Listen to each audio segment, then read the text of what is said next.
Bonjour à tous. Nous avons vu hier que Paul nous encourage à utiliser cette liberté que Dieu nous donne par la mort et la résurrection de Jésus, c'est-à-dire par notre salut, non pas pour quelque chose d'égoïste, mais pour être tourné vers les autres, pour le service. Dans la lettre aux Galates, au chapitre 5, encore une fois, je vais relire le verset 13 et ensuite le verset 14, « Frères, vous avez été appelés à la liberté, seulement ne faites pas de cette liberté un prétexte pour vivre selon la chair, c'est-à-dire selon les coutumes du monde, mais par amour, soyez serviteurs les uns des autres. » Et Paul continue son idée au verset 14 en disant « Car toute la loi est accomplie dans une seule parole, celle-ci, tu aimeras ton prochain comme toi-même. » Waouh!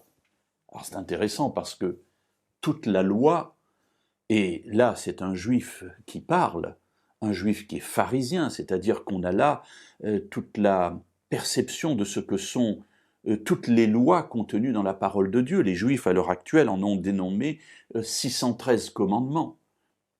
Eh bien, toute cette loi, Paul nous dit qu'elle est résumée en une seule. Alors mes amis, c'est extraordinaire, on se dit tiens, quelle est-elle ?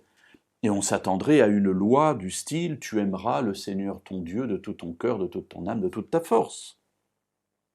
Une loi qui nous amène à honorer Dieu comme le grand Dieu créateur.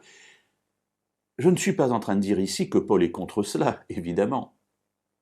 Mais il va dire que la loi de Dieu a un but, c'est celui d'être au service les uns des autres, c'est-à-dire d'exprimer par notre vie l'amour que Dieu nous a donné, par l'amour que nous portons à ceux qui nous entourent. Alors il dit toute la loi est résumée en une seule parole.